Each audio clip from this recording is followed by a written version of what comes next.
All right, hey, what's up, Daddy's Workshop? I hope everybody's doing well. So today on the channel, we're going to go ahead and we're going to do a lift. We're specifically going to look at only doing the front end. I got some 2-inch spacers, some Chinese knockoff ones. I went ahead and measured them with some calipers, and they were like almost identical to one another. So I'm not too concerned that I'm going to have any issues there, but this video is going to get into not specifically what to do, but sort of the things that I've learned as I went through this. I'm going to drop down in the description a bunch of YouTubers that I watched, like Extreme Terrain and Yota Expeditions and a bunch of others, and sort of what I learned from them about what to do and what not to do, and kind of what I figured out on my own. So this is the kind of content you guys want to go ahead and learn all about. Please go ahead and stay in the video. And if you like this kind of content, please go ahead and hit that subscribe button. All right, let's go ahead and get into it. All right, everybody, I'm getting ready to lift my truck. There's my tires sitting on the bottom. There's everything pulled off like so. We are sitting on jack stands. We've got our pump jack over here from when we actually get through the rest of this. So right now, I'm gonna go ahead. I'm gonna loosen up this guy. This is our sway bar link. This is the top of our knuckle. I'm gonna loosen up this guy right here.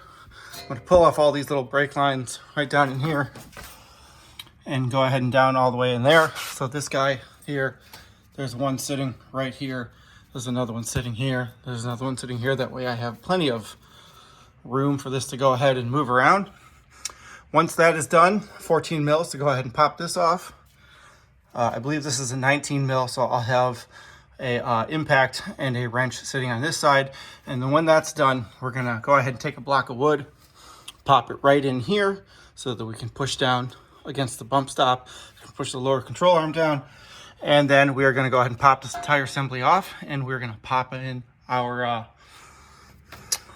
new spacer lift. Yes, I know it's a spacer lift, but get over yourself. I don't off-road. This is just so that it can look cool. Anyways, be back in a minute. All right, everyone. So I got it out. You'll see that I had to pull out the tie rod. I had to go ahead and pull out, oh, for the life of me, what the hell is that called? The sway bar. You'll notice that I redid all the brake lines. I got nice slack sitting involved in all these guys all the way up to here. And then I went ahead and put the bolts back in so you can see all that. And I loosened this, but honestly, this lever that I have right here, doing that right there, making the whole thing go up and down with this block of wood sitting right there on the bump stop, is all you need. You don't need anything else. And that means that these bolts back here for the camber, I don't need to mess with. I can even let everything sitting here just like so. So now we're gonna go ahead and we're gonna shave these bolts up down, just the very, very tips right here. And then we're gonna go ahead and put the kit on. And when we put it back in, it came out that way with these two bolts sitting right up top in there, and those two holes, as you can kind of see there. So what I'm going to end up doing is I'm going to end up putting them back in, but they're going to end up being clocked this way. You'll notice that this piece is sitting there. That way when it goes back up in, it runs through and can pop out that center hole. So possibly I don't need to go ahead and shave these down, but I won't find out until I do the assembly, which I'm going to start on right now.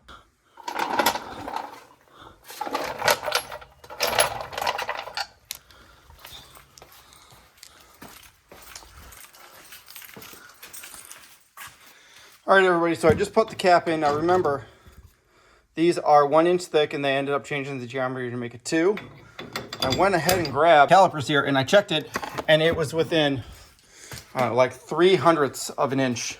So it was 2 points past the decimal point, so I'm not worried. Also, with regards to this, let's get that angle.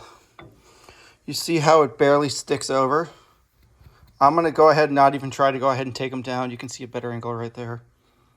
Right, I'm going to try to not take them down and actually see if I can get it to sit up in there. If I can, great. If I can't, then I'll go ahead and take them. I'll pull it off and I'll get these guys shaved right down. All right, everybody, so it's in. I went ahead and torqued them down to 52 pounds. I think it's supposed to be 47, but I'll go ahead and drop that down here in the video and show you. But I used my impact gun on 3, and then I went ahead and checked it, and it immediately clicked, so I'm sure it's past that. But anyways, we've got the hat right here. All right, we're gonna go ahead and pop it up in here and see if these little pieces that are sticking out right there need to go ahead and be shaved down. If they do, I'll pull them off. I got my angle grinder out, I'll do it. But if not, let's see if we can go ahead and get this sucker in. All right, so that took like 5 minutes, not even 5 minutes, to go ahead and get it to seat down in here. It's not fully lined from here to here, but I'm gonna get that. And then it took a couple seconds for me to get this bolt to work. Now, if you notice, if you look at this bolt, we have the bolt sitting below it. There's a lock washer, and sitting below that, there is an actual washer. So when you build one of these, you want it to go ahead and sit bolt, lock washer, okay, and then you want to put the regular washer down. That way it sits against this washer, and the lock washer keeps it in. Now, I know a lot of people like to go ahead and add a little bit of Loctite. I didn't. I'm just going to go ahead and torque them down. They're supposed to be right around 47 to 52. I'll probably go a little over that just to make sure that they're all the way in. But yeah, let's go ahead and get this set up, and then we're going to get this guy buttoned up. All right, everyone, so there we go. There's our top attached. We're torqued all the way down. I think it's like 51, 52.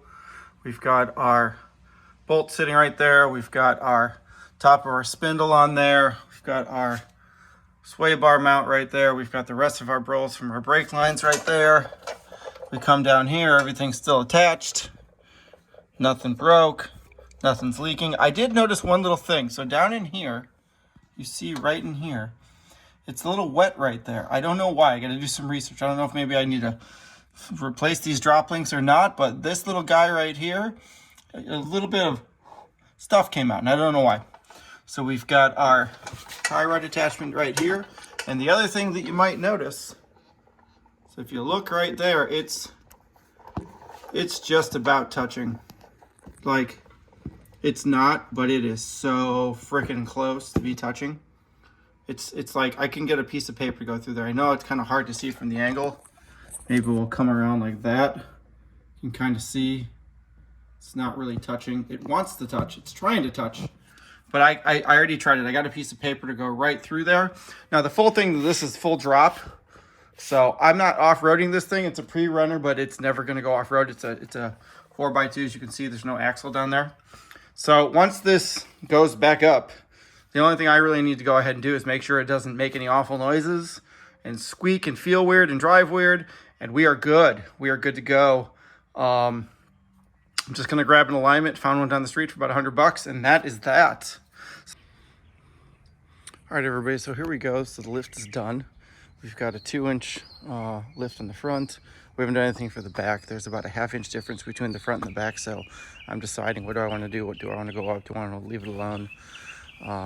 And as complicated as the front was, it drives fantastic. I'm going to take it up to the alignment shop, spend $125 and have it aligned. But I mean, I think it's a little toe in, so I think that they got to adjust the camber, the lower control arm on the bottom. That's pretty much it, but everything else is good. Next on this guy, we're going to go ahead and install some of those